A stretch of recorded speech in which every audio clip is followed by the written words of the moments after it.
अनन्तकोटीन्दुरविप्रकाशे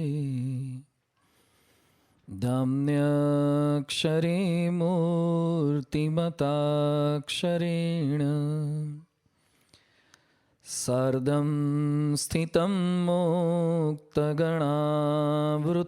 च श्रीस्वामिनारायणमानमामि। लोकाभिरामं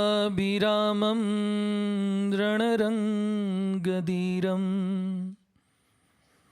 राजीवनेत्रं रघुवंशनाथं कारुण्यरूपं करुणाकरं तं श्रीरामचन्द्रं शरणं प्रपद्ये। श्री स्वामिनारायण भगवाननी जय। अक्षर पुरुषोत्तम महाराजनी जय। गुणातीतानंद स्वामी महाराजनी जय। सियावर रामचंद्र भगवाननी जय। राधा कृष्ण देवनी जय। पवन सुत हनुमाननी जय। भगत जी महाराजनी जय। शास्त्री जी महाराजनी जय। योगी जी महाराजनी जय। प्रमुख स्वामी महाराजनी जय। प्रगट गुरु हरि महंत स्वामी महाराजनी जय। प्रमुख स्वामी महाराज शताब्दी महोत्सवनी अक्षरदेरी सार्ध शताब्दी महोत्सवनी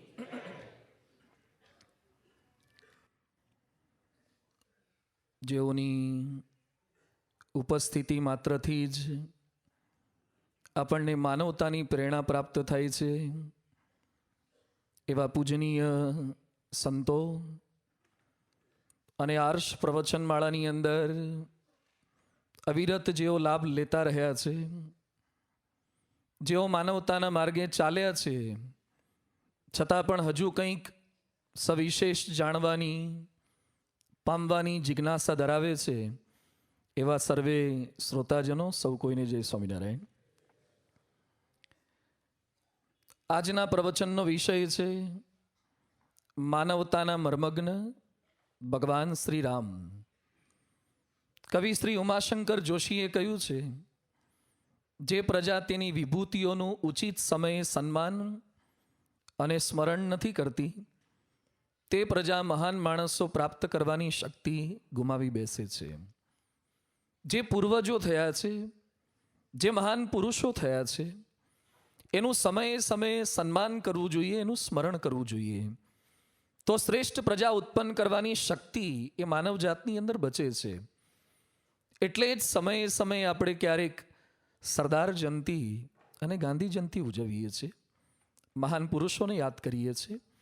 એની જન્મતિથિ હોય કે એમની નિર્વાણ તિથિ પણ સ્મૃતિ ચોક્કસ કરીએ છીએ। સમયે સમયે આપણે રામ, કૃષ્ણ ભગવાન કે ભગવાન સ્વામિનારાયણની જયંતી ઉજવી અવતારોમાંથી પણ કંઈક ગુણો પ્રાપ્ત કરવાનો પ્રયત્ન કરીએ છીએ। આજે રામ ભગવાનની સ્મૃતિને વંદના કરવા માટે આપણે એકત્રિત થયા છે। મોટે ભાગે રામમાં માનવું એટલે રામ ભગવાનની પૂજા કરવી, દર્શન કરવા, પ્રદક્ષિણા કરવી, માળા કરવી, આરતી કરવી, ભજન બોલવા, થાળ કરવા, ભક્તિ કરવી। આ બધું કરીએ તો લાભ થાય, પણ ઘણાના ઘર પર કંકોત્રીમાં લખ્યું હોય છે શુભ અને લાભ। રામનું નામ લેવાથી, પ્રદક્ષિણા કરવાથી, માળા કરવાથી લાભ થાય, પણ રામનું જીવન સાંભળીને સદ્ગુણો મુજબ વર્તન કરવાથી શુભ થાય। ન કેવળ લાભ, પરંતુ પેરેલલ આપણા જીવનની અંદર શુભ પણ કંઈક થાય, એ આજનો હેતુ છે। અહીંયા બેઠેલા રામના જીવનથી અપરિચિત હોય એવું તો ભાગ્યે જ કલ્પી શકાય। અહીંયા બેઠેલા તમામને રામનું સમગ્ર જીવન ખ્યાલ છે। ભગવાન શ્રી રામના જીવનને એક શ્લોકની અંદર કવિએ વણી લીધું છે। આદૌ રામ તપોવનાદિ ગમનમ હત્વા મૃગમ કાંચનમ વૈદેહી હરણમ જટાયુ મરણમ સુગ્રીવ સંભાષણમ વાલી નિગ્રહણમ સમુદ્ર તરણમ લંકાપુરી દાહનમ પશ્ચાદ રાવણ કુંભકર્ણ હનનમ એતદ હિ રામાયણમ. એક જ શ્લોકમાં આખું રામનું જીવન આવી ગયું. જન્મ્યા, વિશ્વામિત્ર સાથે ગયા, સીતા સાથે સ્વયંવર થયો, પાછા આવ્યા, જંગલમાં મોકલ્યા, સીતાનું હરણ થયું, સુગ્રીવ સાથે મૈત્રી થઈ, શબરીનો મેળાપ થયો, સમુદ્ર પર સેતુ બાંધ્યો, રાવણ કુંભકર્ણને માર્યા, ઘરે આવ્યા, ખાધું પીધું લહેર કરી, રામાયણ પૂરી. રામાયણની સ્ટોરી બધા જાણે છે, પણ આજે રામાયણની ગ્લોરી જાણવા માટે ભેગા થયા છે. સ્ટોરી તો બધાને ખ્યાલ છે, નોટ ઓનલી ઇન્ફોર્મેશન, પણ એ જ રામાયણ કે એ જ ભગવાન રામ આપણું ફોર્મેશન કઈ રીતે કરી શકે. ભગવાન રામને દશરથના પુત્ર તરીકે આજ્ઞાપાલક પુત્ર હતા, એની વાતો કેવળ નથી કરવી. અહલ્યાના ઉદ્ધારક તરીકે આપણે ઓળખીએ છીએ, પણ એ પણ વાતો બહુ નથી કરવી. શિવ ધનુષ્યના ભંજક હતા, શબરીના આરામ વિરામ કે અભિરામ હતા, વાલીના હરતા, સેતુના નિર્માતા, રાવણના સહારક હતા, એ પણ બહુ વાતો નથી કરવી. પણ આજે વાતો કરવી છે. રામ માનવતાના મર્મગ્ન હતા. વાલ્મીકીએ અને તુલસીએ ગ્રંથો રચીને રામ ભગવાનને લોકભોગ્ય બનાવ્યા.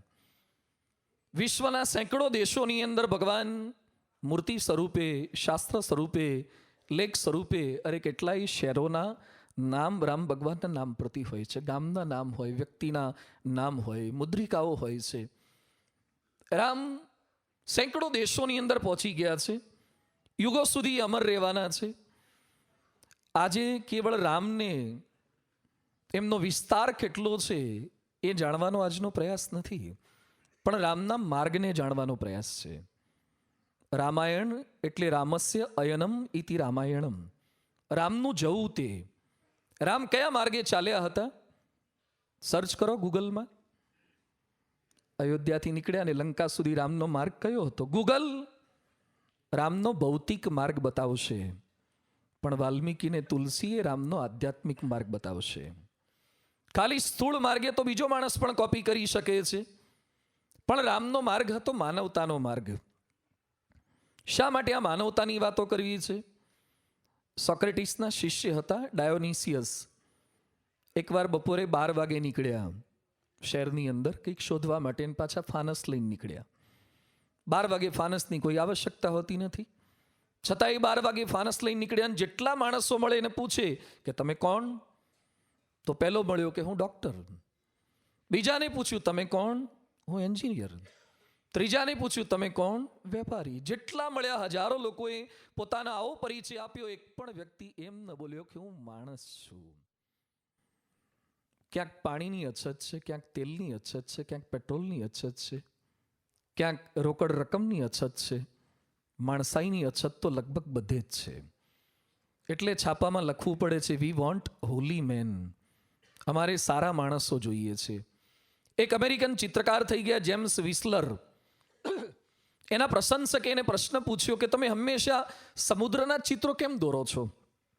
માણસોના ચિત્રો કેમ દોરતા નથી? સારા ચિત્રકાર છો, તમે સમુદ્ર દોરી શકો તો માણસને પણ દોરી શકો. એટલે બહુ સરસ બોલ્યા કે હવે લાઈફ સાઈઝના માણસો જ ક્યાં રહ્યા છે? જેના ચિત્ર દોરવાનું મન થાય એવા માણસો જ ક્યાં રહ્યા છે? લાઈફ સ્ટાઇલ એટલે શું બની ગયું છે? Less of life and more of styles. જ્યાં જીવન ઓછું છે, સ્ટાઇલ જાજી છે. લાઈફ સારી હોય કે ના હોય, પણ સ્ટાઇલ તો લોકો ચોક્કસ સારી કરતા જ હોય છે. હમણાં જ અમે એક યુવક મળ્યો, એના વાળ વાંકડિયા હતા, એને સીધા કરાવ્યા. 7 વખત વાળંદની દુકાનમાં ગયો. છેલ્લું સિટિંગ એનું 10 કલાકનું હતું. એક એક વાળને પકડીને સીધા કરવા પડે, અને 10 થી 11,000 રૂપિયા વાળંદને ચૂકવવા પડ્યા. બધું આટલો બધો સમય લાગે ને આટલા બધા પૈસા? મને કે સસ્તામાં પત્યું. પણ આટલી બધી વાર લાગે? મને કે સ્વામી 20 વર્ષથી એ વાંકા હતા, તો વાર તો લાગે ને. ખાલી ઉપરનું સીધું કરવામાં વાર લાગે તો આખો માણસને સીધો કરવામાં અમને કેટલી વાર લાગે? ખાલી વાળ સીધા કરવા જ એમાં સમય જાય છે. 10 સિટિંગ માણસ વાળંદને આપે ત્યારે વાળ સીધા થાય, અને સત્સંગમાં એકવાર પુસ્તક હાથમાં પકડીને કે ફેરફાર કેમ નથી થતો? વાર લાગે. સ્ટાઇલ માણસ ખૂબ કરે છે, લાઈફ ન પણ હોય. માણસાઈનું કેવું અધઃપતન થઈ ગયું છે. આજે જેટલી આપણને વાઘ, સિંહ, સાપની, ચિત્તાની બીક નથી લાગતી, એટલી કોની બીક લાગે છે? માણસની. અહીંયા જે ફેમિલી સાથે આવ્યા હશે અને ઘરે તાળું મારીને લગભગ આવ્યા છે. શા માટે તાળું માર્યું? કોની બીક છે આપણને? કીડી મકોડાની એટલી બીક નથી. આપણને બીક છે માણસની બીક છે. મોડી રાત્રે એકલા નીકળતા બેન દીકરીઓને એકલા મોકલતા આપણને બીક કોની લાગે છે? માણસની બીક લાગે છે. અત્યાર સુધી પૃથ્વી પર માનવ જાતનું જેટલું માનવ જાતે ખરાબ કર્યું છે એટલું કોઈ પશુ પક્ષીએ નથી કર્યું. અધઃપતન થયું. વિદેશની અંદર એક માલિકનો કૂતરો મૃત્યુ પામ્યો એટલે એને દાટ્યો અને કૂતરાની કબર પર એણે લખ્યું કે જન્મ્યો તો કૂતરા તરીકે પણ મર્યો સજ્જન તરીકે. જન્મ્યો તો કૂતરા તરીકે પણ મર્યો સજ્જન તરીકે. જો માણસ કોઈ મરી જાય ને એને દાટવાનો થાય તો શું લખવું પડે? જન્મ્યો તો માણસ તરીકે. હું નહીં બોલું. જન્મ્યા માણસ તરીકે પણ મૃત્યુ કઈ રીતે થાય છે? ખરેખર શું બનવાની જરૂરિયાત છે? તામિલનાડુની અંદર વેલ્લોર જિલ્લામાં કાલુપુદુર નામે ગામ છે. એની એક બાળકી સુડર કકોડીએ કલામ સાહેબને જુલાઈ 2001માં પ્રશ્ન પૂછ્યો. નાની બાળકી કલામ સાહેબને પ્રશ્ન પૂછે છે કે સાહેબ તમે તમારી જાતને આમાંથી શું માનો છો? એક સારા વૈજ્ઞાનિક, એક તામિલ વ્યક્તિ, એક ભારતીય કે એક સારા માણસ? કલામ શું બોલ્યા હતા? સારા માણસમાં બાકીના 3 આવી જાય છે. હું મારી જાતને સારો માણસ માનું છું ને સારો માણસ બનવાનો પ્રયત્ન કરું છું. જરૂર છે સારા માનવ બનવાની. માનવતાની શિક્ષાને દીક્ષા આપનાર હતા ભગવાન રામ, જેના નામ માત્રથી વાલીઓ બદલાયો.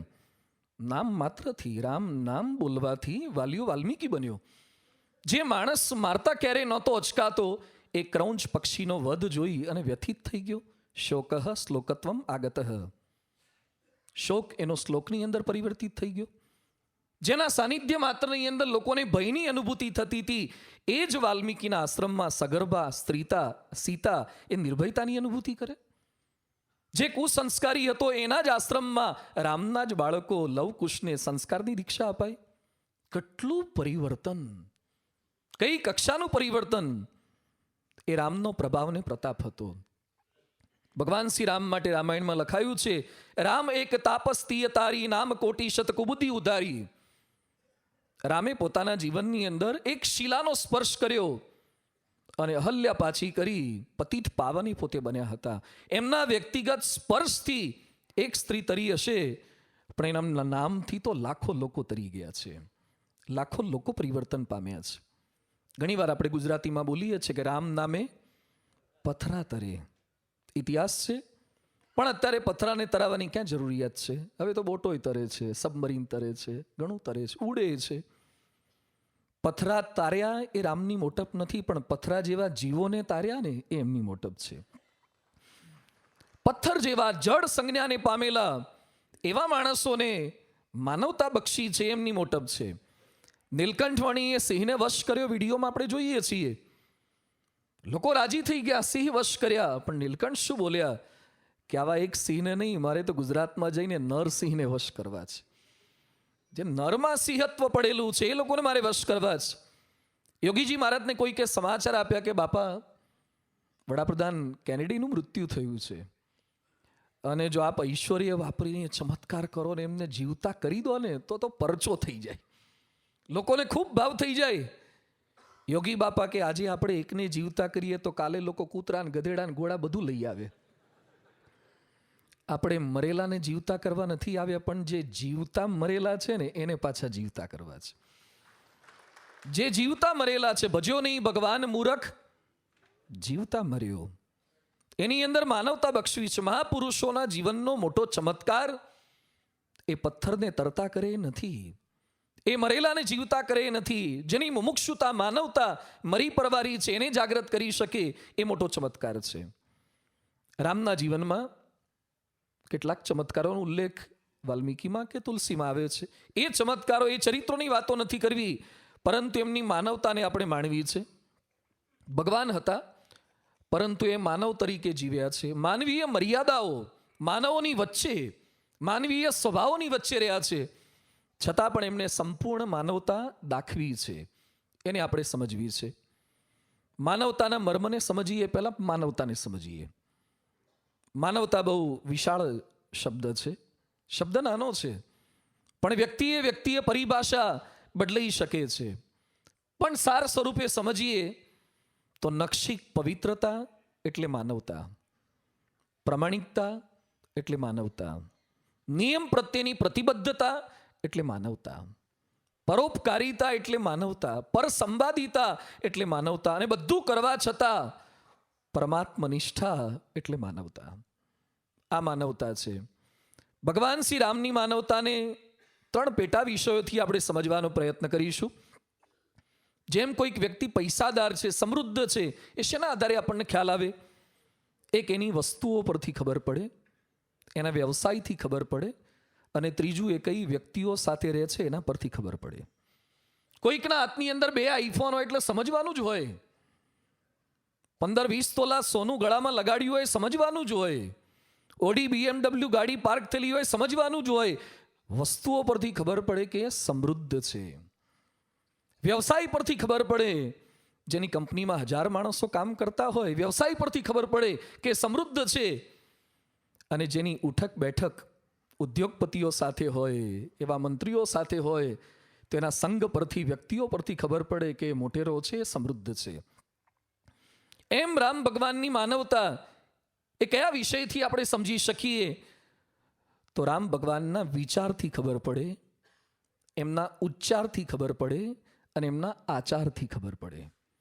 આજના પ્રવચનના મુખ્ય આ 3 શબ્દો છે: વિચાર, ઉચ્ચાર અને આચાર. રામ ભગવાનને વિષયમાં બાંધવાનો કોઈ પ્રયત્ન નથી, ખાલી એમના ગુણને સમજવા માટે વિષયો આપણે લખ્યા છે. એ તો વિષયથી પર હતા. કદાચ અહીંયા આપણે કહીએ એના કરતાં પણ અધિક ગુણો એમના જીવનની અંદર હતા. પહેલું છે રામ ભગવાનની માનવતા. એમના વિચારોમાં માનવતા હતી. ભગવાને માનવજાતને આપેલી મોટી ભેટ હોય તો એક વિચાર શક્તિ છે, જેને લીધે માણસ વિકાસ કરી શક્યો, પ્રગતિ કરી શક્યો. ગાડામાંથી એ રોકેટમાં ઉડતો થઈ ગયો, ઝૂંપડામાંથી આબને આંબે એવા બિલ્ડિંગોમાં રહેતો થઈ ગયો, ટપાલમાંથી એ ફેસબુકની અંદર, મેઇલમાં, વોટ્સએપમાં રાસ્તો થઈ ગયો. પહેલાં બાજુમાં શું ચાલે એ ખબર નહોતી પડતી, હવે હથેળીમાં, લેપટોપની અંદર કે આઈપેડની અંદર સમગ્ર વિશ્વમાં શું ચાલે છે બધું જ આપણને ખબર પડતી થઈ ગઈ. વિચારની નિપજ છે આ. વિચારને કારણે આ પ્રગતિ થઈ છે. પણ માનવ જાતના મોટે ભાગે તમામ લોકોના વિચાર કયા હોય છે? હું સુખી કેમ થઉં, હું સુખી કેમ થઉં, મારું સુખ કેમ વધે. પોતે સુખી થવાના વિચાર કરે તે આધુનિકતા છે, બીજાને સુખી કરવાના વિચાર આવે તે માનવતા છે. બીજા કેમ સુખી થાય, બીજાને લીધે હું કેમ સુખી થઉં, એ રામે નથી કર્યું. મારે લીધે બીજા કેમ સુખી થાય એ રામ ભગવાને સતત કર્યું છે. સુખ જ્યારે મળે ત્યારે તેઓ બીજાનો વિચાર કરતા. સમગ્ર પ્રવચનમાં ભગવાન રામના વાલ્મીકી રામાયણમાં અથવા તો તુલસીમાં અથવા તો અન્ય રામાયણમાં વર્ણવેલા ક્યાંક ક્યાંક નાના મોટા પ્રસંગોને આધારે એમના ગુણોને સમજવાનો આપણે પ્રયાસ કરવાના છીએ. રામાયણમાં ઉલ્લેખ આવે છે કે જ્યારે વશિષ્ઠ ઋષિ રામને સમાચાર આપવા માટે બોલાવે છે કે આવતીકાલે તમારો રાજ્યાભિષેક કરવાનો નિર્ણય કરવામાં આવ્યો છે. આ કોઈ સામાન્ય નિર્ણય નહોતો. અયોધ્યાના રાજા થવાના હતા, ચક્રવર્તી બેતાજ બાદશાહ થવાના હતા. કેટલો આનંદ હોય, કેટલો હરખ હોય. ખાલી કેટલાક કોર્પોરેટર થવાના હોય ને, અને એમાં આ વખતે વિધાનસભાની ખાલી ટિકિટ મળી હોય, જીતનું ઠેકાણું ના હોય, ખાલી ટિકિટ મળે એમાં કેટલાક પાર્ટી આપતા હોય છે. એની વચ્ચે આ તો રાજા ડિક્લેર, બિનહરીફ, કોઈ અપક્ષ નહીં, કોઈ વિરોધ પક્ષ નહીં, કોઈ સામે આંદોલન નહીં. છતાં પણ રામ આ સમાચાર સાંભળ્યા પછી વશિષ્ઠ મુનિને, ઋષિને શું કહે છે? રઘુવંશની એક વાત મને બિલકુલ ગમતી નથી. રઘુવંશમાં તો બધું ગમાડવા જેવું જ હતું. એટલે વશિષ્ઠને આશ્ચર્ય થયું કે શું નથી ગમતું? એટલે રામ ભગવાન શું કહે છે? બિમલ બંશ અનુચિત એક વસ્તુ અનુચિત છે, મને બિલકુલ નથી ગમતી. વશિષ્ઠ કે શું અનુચિત છે? એ સમયે રામ ભગવાન કહે છે, જન્મે એક સંગ સબબાઈ, ભોજન શયન કેલી લરી કાઈ, કરણ બેદ ઉપવીત બિહાહા, સંગ સંગ સબ ભય ઉછા. અમે ચારે લગભગ સાથે જન્મ્યા, સાથે શિક્ષા લીધી, સાથે કર્ણવેદ થયા, સાથે જનોઈના સંસ્કાર થયા, સાથે લગ્ન થયા, સાથે સમગ્ર અમારું ઘડતર થયું. છતાં પણ જ્યારે રાજગાદી પ્રાપ્ત થાય ત્યારે બંધુ બિહાઈ બડેહું અભિષેકું, બાકીના ત્રણને સાઈડ ટ્રેક કરીને મોટાને જ રાજગાદી મળે એ મને બિલકુલ ગમતું નથી. શું એમની માનવતા છે? સુખ મળે ત્યારે પ્રશ્ન થાય કે બાકીનાને કેમ નહીં, મને એકલાને જ શા માટે રાજગાદી? કેવા ભવ્ય વિચાર છે. અને આજે ગાદી માટે કેવી ખેંચતાણ થાય છે તો ગાંધીનગર વાળાને જાજી ખબર હોય. એક ખુરશી માટે, એક ગાદી માટે. ખાલી એ લોકો નહીં, આપણે પણ એ જ કરીએ છીએ. ખાલી બસની અંદર સીટ આપણને મળી જાય ને, અને સીટ માટે કેવી દોડધામ, અને મળી ગઈ હોય પછી કોણ ઊભું છે, કેટલા ઊભા છે ને કેટલી ઉંમરના ઊભા છે એ બિલકુલ આપણે નજર પણ નથી કરતા. આપણી આજુબાજુમાં વૃદ્ધો ઊભા છે, વૃદ્ધાઓ ઊભી છે, દીકરાઓને તેડીને બાઈઓ ઊભી છે, એ કયા દિવસે નજર કરી? સીટ મળી ગયા પછી. અરે સીટની અંદર થોડાક સંકોચાઈને બેસીએ તો એકાદ વ્યક્તિને જગ્યા આપી શકીએ એટલી આપણી ક્ષમતા હોવા છતાં પણ આપણે આંખો બંધ કરી દઈએ છીએ. સુખ મળ્યું, કોઈ ભાગીદાર ન થવા જોઈએ. ફાટક બંધ હોય, ટ્રાફિક હોય, આપણે ગમે તેટલા પાછળ હોઈએ તો પણ બીજા કરતા આગળ નીકળવાના જ આપણને વિચાર રહે છે. હું પહેલો જઉં, હું પહેલો નીકળું. સભામાં પ્રસાદમાં લાઈનમાં ઊભા હોય ને, ઊભા રહે છે કારણ કે સ્વયંસેવકો છે આજુબાજુમાં. પાછળ ઊભેલાને વિચાર તો એમ જ આવતો હોય છે, ઘૂસ કેમ મરાય, શું કરીએ તો આગળ જવાય, મને ચાન્સ પહેલો મળે, મને પહેલી તક મળે. મારા જ વિચાર. સુખ જ્યારે મળે, જેટલું મળે, જેવું મળે, એમાં બીજાના વિચાર આવે તો સમજો કે આપણામાં માનવતાનો વિકાસ થવાનો પ્રારંભ થયો છે. રામ ભગવાનની આ પ્રકૃતિ હતી. તુલસીદાસ લખે છે, જેહી વિધિ હોઈ સુખી સબ લોગા, કરહી કૃપાનિધિ સોહી સંજોગા. જે રીતે લોકો સુખી થાય એવો જ એમનો પ્રયત્ન હોય છે. એમની વિશેષતા હતી. વિચારોની અંદર એમની માનવતા હતી. પોતે દુઃખ મુક્ત થાય તેવા વિચાર કરવા એ આધુનિકતા છે, અને બીજા દુઃખ મુક્ત થાય તેવા વિચાર કરવા એ માનવતા છે. બીજા દુઃખ મુક્ત થાય. રામ રાજપુત્ર હતા, રાજગાદી એમને મળવાની હતી. સુખ સાહેબી છોડીને વનમાં ગયા છે. મખમલના ગાડલા પર સુનારા રામ એ ઘાસની પથારી પર, દર્ભની પથારી પર એ સૂતા છે. એક દિવસ, 14 વર્ષમાં એક દિવસ એમની આવી પડેલી પરિસ્થિતિની ફરિયાદ નથી કરી. એ રથો, હાથી પર, ઘોડા પર બેસનારા હતા, એને પગપાળા ચાલવું પડ્યું છે, પણ એ વેદના ક્યારે એમણે અભિવ્યક્ત નથી કરી. 32 પ્રકારના ભોજન જમનારા હતા, પણ 14 વર્ષ સુધી એમને કંદ, મૂળ, ફળ, ફૂલ એ ખાઈને રહ્યા છે. મોડો વિચાર કર્યો નથી. પણ એમને દુઃખ થયું ક્યારે? જ્યારે ચિત્રકૂટની અંદર અયોધ્યાની પ્રજા એમને મળવા માટે આવી અને એ લોકોને નીચે સૂવું પડ્યું, એ લોકોને કંદમૂળ ખાવા પડ્યા, અને રામ વ્યથિત થઈ ગયા અને વશિષ્ઠને કહે છે, નાથ લોગ સબ નિપટ દુખારી, કંદ મૂલ ફલ અંબુહારી. અયોધ્યાના લોકો આવું ખાવા માટે ટેવાયેલા નથી, આ રીતે સુવા માટે ટેવાયેલા નથી, અને એ લોકોને દુઃખ પડે છે. લોકોનું દુઃખ જોઈને રામ શું કહે છે? સાનુજ ભરત સચિવ સબ માતા, દેખી મોહી પલ જીમી જુગ જાતા. આ લોકોનું દુઃખ જોઈને મારી એક એક પળ યુગ સમાન વીતે છે. બીજાનું દુઃખ જોઈને પળ યુગ સમાન લાગે એ માનવતા છે. લોકોને પોતાના નાના દુઃખ પણ યુગ સમાન લાગે છે. નાનકડા દુઃખ પોતાના, એને આપણે એમ્પ્લિફાય કરીએ છીએ, લોકો આગળ ગાઈએ છીએ. કોઈક સહેજ આપણને પૂછે કેમ છે, અને તરત જ લાંબુ લિસ્ટ શરૂ કરીએ છીએ આપણા દુઃખોનું, આપણી વ્યથાઓનું. કોઈને સામેથી પૂછ્યું તમને કેમ છે? અમારે તો બહુ સારું છે, તમારે તે કઈ વાત કરો. રામ હંમેશા બીજાના દુઃખોથી દુઃખિત થતા હતા, વ્યથિત થતા હતા. આજે માણસ વિકાસના નામે કેવા સંશોધન કરે છે. માણસ ઝડપથી મરે એવા પ્રયત્નો અત્યારે 30,000 વૈજ્ઞાનિકો કરી રહ્યા છે. 30,000 વૈજ્ઞાનિકો સતત આખા વિશ્વના સંશોધન શું કરે છે કે મકાન સલામત રહે, ગાડી સલામત રહે, એના ચપ્પલ સલામત રહે, માણસ ઉપડી જવો જોઈએ. રોકેટ, બોમ્બ, મિસાઇલ ક્ષમતાઓ શેની વધારી રહ્યા છે? રોકેટની રેન્જ વધારી રહ્યા છે. મારા દેશમાં બેઠો બેઠો હું હજારો કિલોમીટર દૂર દેશની અંદર રહેલા માણસોને મારી શકું એવો શક્તિશાળી દેશ મારે બનવું છે. મારા એક બોમ્બથી વધારે માણસોને મારી શકું એવા બોમ્બ મારે બનાવવા છે. મારી એક ગનથી હું હજારો બુલેટ એક સાથે છોડી શકું એવી ગન મારે ડિઝાઇન કરવી છે. ટેકનોલોજીનો ઉપયોગ માણસને સુખી કરવા માટે નહીં પણ માણસને દુઃખી કરવા માટે કરી રહ્યા છે.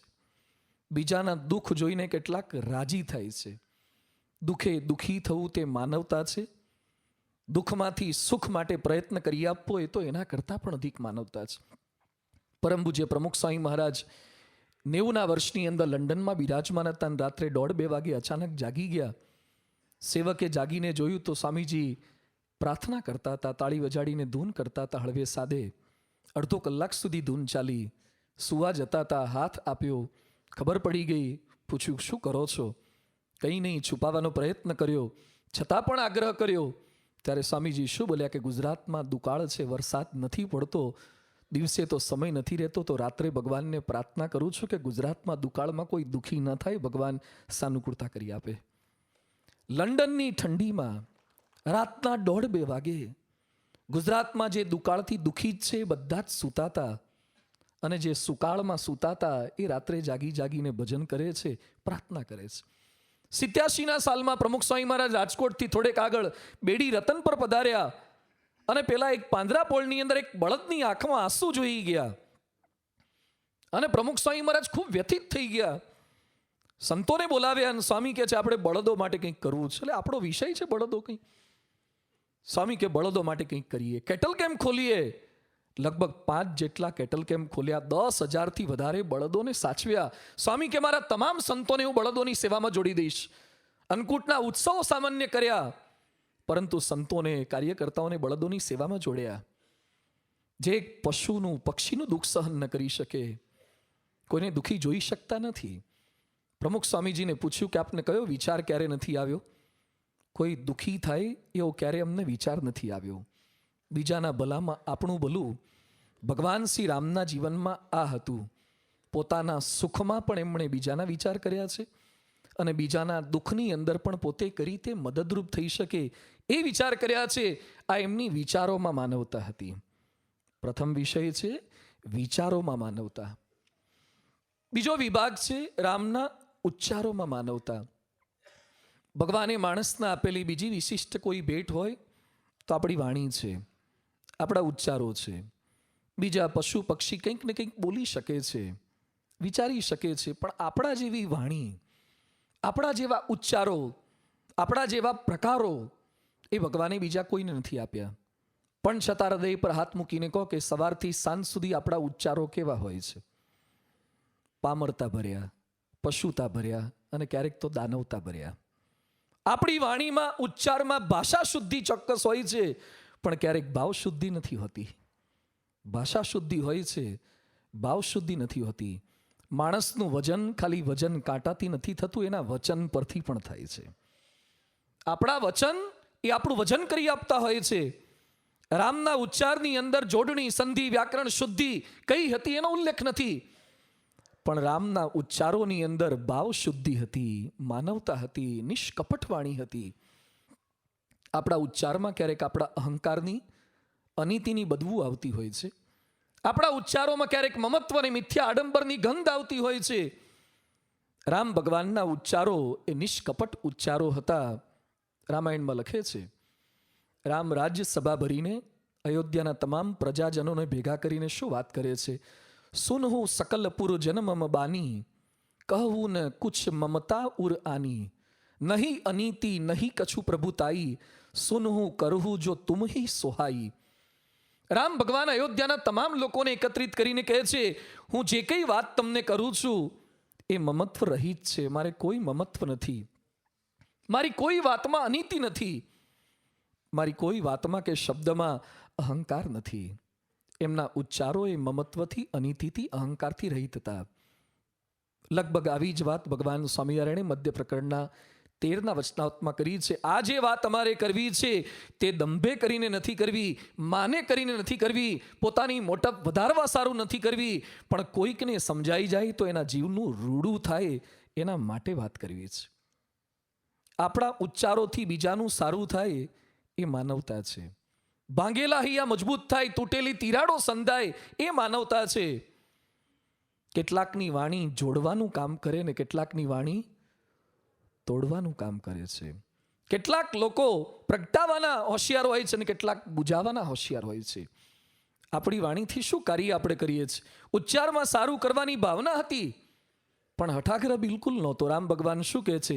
સુનહું કરહું જો તુમ હી સોહાઈ. મારી વાત સારી છે, સાચી છે, પણ તમને જેમ અનુકૂળ આવે એમ કરજો. જે ભગવાન કૃષ્ણ ગીતામાં અર્જુનને વાત કરી, યથેચ્છસી તથા કુરુ. તને જેમ અનુકૂળ આવે તું એ રીતે કર. માણસ ટંગથી દુઃખી નથી થતો, ટંગના ટોનથી દુઃખી થાય છે. આપણી જીભ એ લોકોને આકરી નથી લાગતી, આપણી વાણીનો ટોન છે ને એ બહુ અઘરો લાગે છે. આપણે સક્ષમ છીએ કરી શકવા માટે, બદલવા માટે સક્ષમ છીએ, પણ જો આ માનવતાનો ઉદ્ભવ થાય તો એ શક્ય બને છે. ભગવાન રામના જીવનના ઉચ્ચારો એ પ્રકારના હતા. અસભ્ય ઉચ્ચાર સામે પણ રામના ઉચ્ચારોમાં સભ્યતા હતી. ઘણીવાર આપણે સારા માણસો સામે સારું બોલીએ છીએ ને ખરાબ સામે ખરાબ બોલીએ છીએ. રામ ભગવાનના જીવનની અંદર અસભ્યતાનો જવાબ પણ એમણે સભ્યતાથી જ આપ્યો છે. જનકના દરબારની અંદર ધનુષ્ય ભંગ એમણે કર્યું. કેટલી મોટી ઘટના એમના દ્વારા થઈ હતી. અને એ જ સમયે પરશુરામનું આગમન થયું. ક્રોધિત હતા, હાથમાં પરશુ લઈને આવ્યા. કોણ છે આ ધનુષ્ય તોડનારો? કોણે ધનુષ્ય ભંગ કર્યું છે? હું એનો વધ કરી નાખીશ. બધા લોકો એમનું વિકરાળ સ્વરૂપ જોઈને દુઃખી થઈ ગયા હતા, ગભરાઈ ગયા હતા.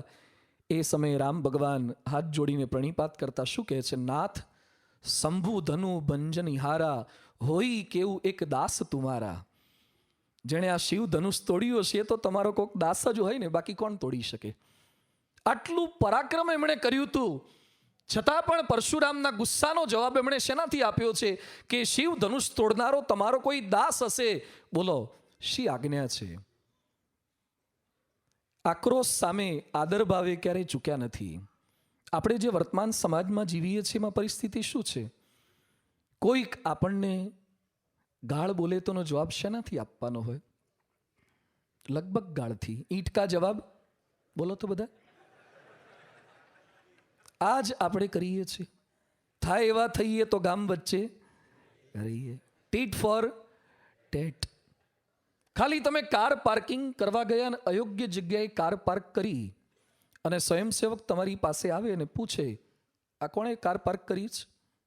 શું કહીએ આપણે? શું કામ છે તારે? મેં કરી છે.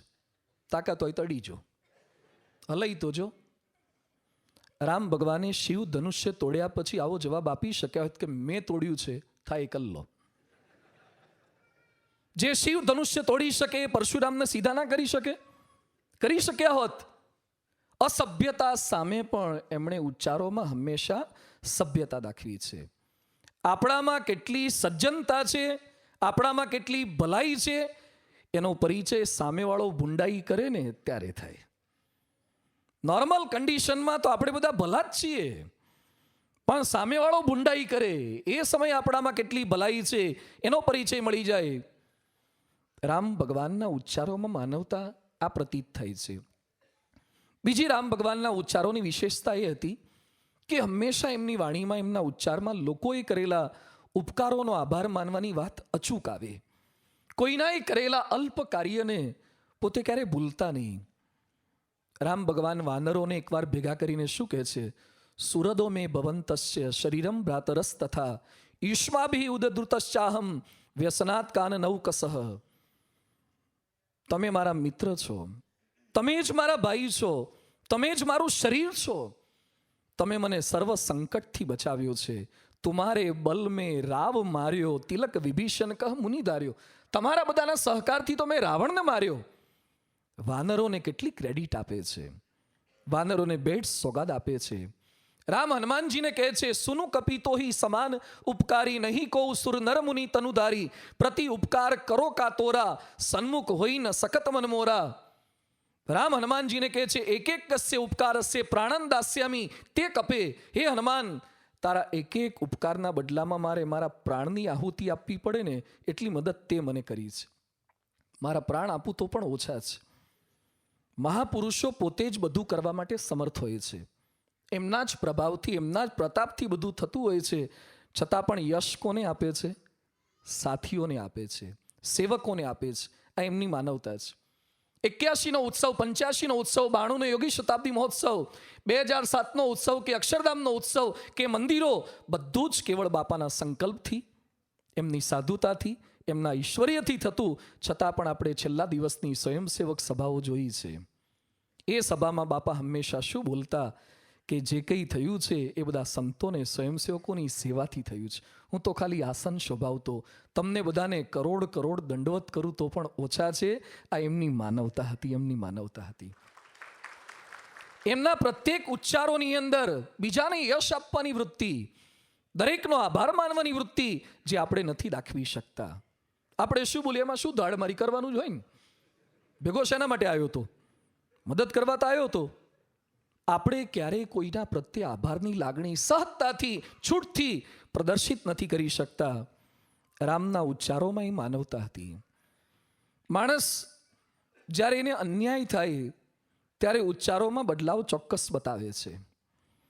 જ્યાર સુધી ન્યાય થતો હોય ત્યાં સુધી ઉચ્ચારો સારા હોય. પણ કંઈક અન્યાય થાય તો આપણા ઉચ્ચારો બદલાય, અસંતોષ પ્રદર્શિત થાય જ. ઓફિસમાં આપણે જૂના હોઈએ અને કોઈક નવાને, કે કાર્યકર તરીકે, હરિભક્ત તરીકે જૂના હોઈએ અને કોઈક નવાને વધારે તક મળે એટલે આપણે અસંતોષ આપણા ઉચ્ચારમાં આવે જ. આટલા જૂના, આટલી સેવા કરી અને તોય નવાને આગળ કરે જ. કેમ ઉચ્ચાર બદલાયા? કેમ માનવતામાં ડગમગાટ થયો? અસંતોષ, અન્યાય થયો. એટલે જ્યારે પિતાજીએ ભાગલા પાડ્યા 2 દીકરાઓના અને તમને થોડુંક ઓછું આપ્યું અને તરત જ બીજા સગાવાલા સમક્ષ બોલે જ કે ભાગ પાડ્યા, બધું સરખું કર્યું, પણ કુણી લાગણી એમની નાના તરફ જ રહી. અસંતોષ ઉચ્ચારોમાં આવે જ. અરે ભગવાનને પણ આપણે બાકી નથી મૂકતા ને. આટલી મહાપૂજા કરી, પ્રદક્ષિણા કરી, અભિષેક કર્યા, તો એ હામું જ નથી જોતા.